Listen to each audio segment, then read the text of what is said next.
La Edad Antigua, que nos reseña la historia desde una supuesta humanidad saliendo del salvajismo y que comienza a forjar metales, es una impostura, porque, a no dudarlo, los ancestros de esos salvajes usaban aleaciones de metal tan avanzadas como el oricalco, conocimiento que se perdió por las conflagraciones y cataclismos que destruyeron esa remota civilización atlante.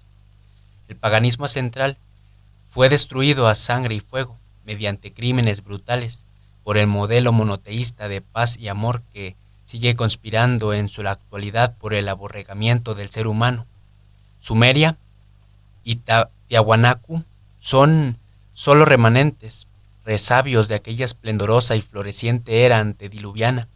La Roma imperial fue un tachado de virtudes y grandeza, orden y progreso, como todos los grandes imperios que han existido.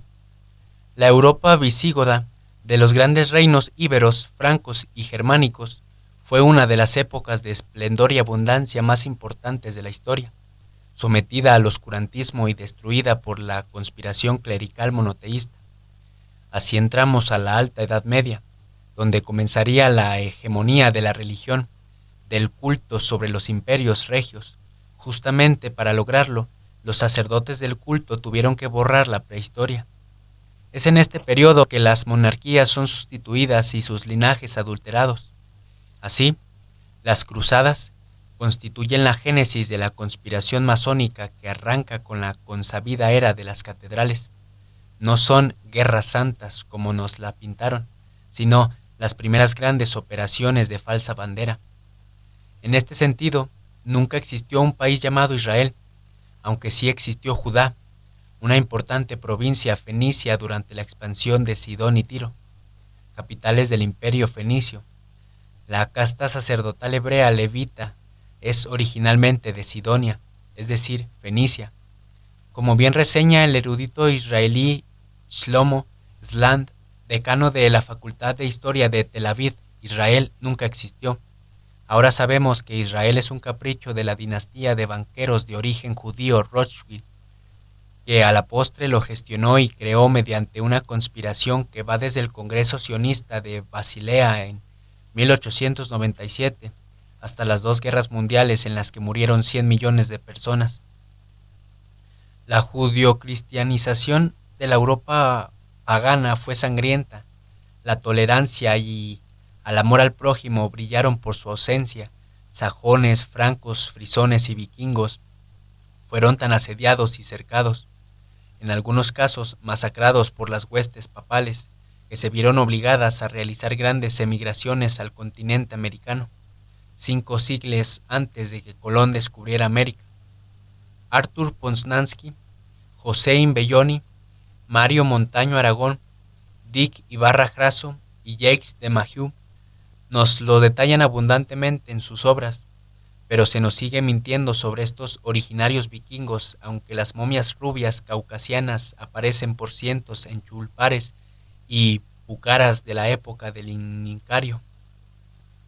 La gran guerra de Tiahuanacu entre los pueblos diaguitas y satélites comandados por mercenarios templarios y sacerdotes católicos llamados Paisume y Tunupa acabaron con la masacre de 50.000 vikingos en la Isla del Sol en el siglo XIII.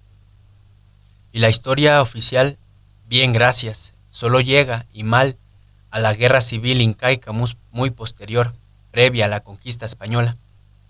Mientras el sinvergüenza de Jacobo de Molay, gran maestre templario, era quemado por asesino, sodomita y traidor a Francia por el gran rey Felipe IV el Hermoso, que por cierto no murió por la maldición lanzada por el susodicho golem pervertido en la hoguera, como nos cuenta Wikipedia, sino envenenado por los golem en una casa, acababa con el militar poder y financiero templario. El iluminismo irrumpía en Europa y la realeza, acosada por el clero, se impermeabilizaba de la nefasta influencia del racionalismo positivista en herméticas sociedades secretas. Los masones se reorganizaban también en logias secretas para infiltrar las cortes y demás estructuras gubernamentales dependientes y así conspirar contra la aristocracia. Es el nacimiento de los famosos y célebres Illuminati, que contraatacarían de la forma más sorpresiva y sangrienta, pues hilvanaron las grandes revoluciones por venir, todas ellas destinadas a acabar con las monarquías y encumbrar el pueblo elegido.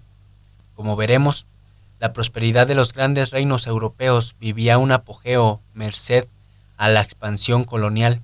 España, Portugal, Francia, Bohemia Moravia, Prusia, Rusia, Flandes, Inglaterra, se ven influenciadas por la penúltima irrupción del romance místico, los códigos de caballería y valor. La mentira de que los campesinos morían de hambre en esa época victoriana es una de las tantas falacias que inventarían los historiadores de izquierda para engañar a las masas. La Edad Moderna. Pero ya que estamos con las falacias de los pseudohistoriadores que amoldan su visión de la historia al tuerto de Marx, porque, hay que decirlo, el apadrinado de los Rothschild sufría de daltonismo gnoseológico, abordaremos ahora la última parte de esta breve pero necesaria revisión de la historia, que nos ayudará a comprender el contexto de las conspiraciones que reseñaremos más adelante puntualmente. La gran conspiración comunista, cuyo fin exotérico es encumbrar, en primera instancia, a la burguesía judía, es decir, los banqueros, y cuyo fin esotérico oculto es acabar con la monarquía en la que no pueden enquistarse. Comienza en el seno de la iglesia Golem, la Inglaterra y luego Francia. Estos Golem son los jefes de la masonería inglesa y francesa, ambas apátridas, ya que la masonería jacobina inglesa, a instancias de sus hermanos masones franceses, financian a los rebeldes de las colonias americanas. Washington y compañía también son masones, reciben grandes continentes militares, armas y dinero para sostener la guerra independentista. Entre tantos masones ingleses y franceses, a su vez, financian y orquestan la Revolución Francesa, pero al mismo tiempo preparan la rebelión de las colonias españolas. Como se ve, toda una conjura contra los imperios británicos, francés y español. Y como no podía ser de otra manera, la masa colonial, criollos y mestizos americanos, usados pensando que van a ser libres, marchan al matadero desgajándose en una miriada de republiquetas que después de sangrientas secesiones y caos darán lugar a las débiles y divididas naciones sin identidad que todos sufrimos hoy en día, salvo a raras excepciones como el Paraguay de Francisco Solano López, destruido a su vez por la masonería inglesa, que es la que impulsa la guerra de la Triple Alianza, para hundirlo en el atraso y la desorganización política de sus vecinos.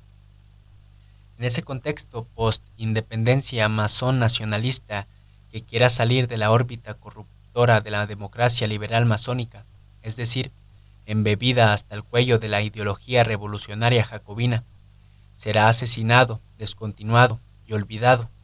Así acabarán Simón Bolívar, Antonio José de Sucre, Rosas y Martín, y tantos otros crédulos que acabaron sus días seguramente arrepentidos de su incauta ingenuidad, traicionados y usados por los mismos que los encumbraron. Ya está todo dispuesto para que la todopoderosa masonería prepare una nueva fase del plan, destruir para siempre a toda la monarquía mediante una revolución más profunda y planificada. De los congresos sionistas se da luz verde para una nueva versión del jacobinismo y el comunismo que se viene ajustando y perfeccionando desde hace décadas con teóricos y talmudistas que inocularán el veneno ideológico de odio al gentil, y aún un odio más profundo a la monarquía y el nacionalismo. Surge el gran paradigma internacionalista del que careció en gran medida la Revolución Francesa.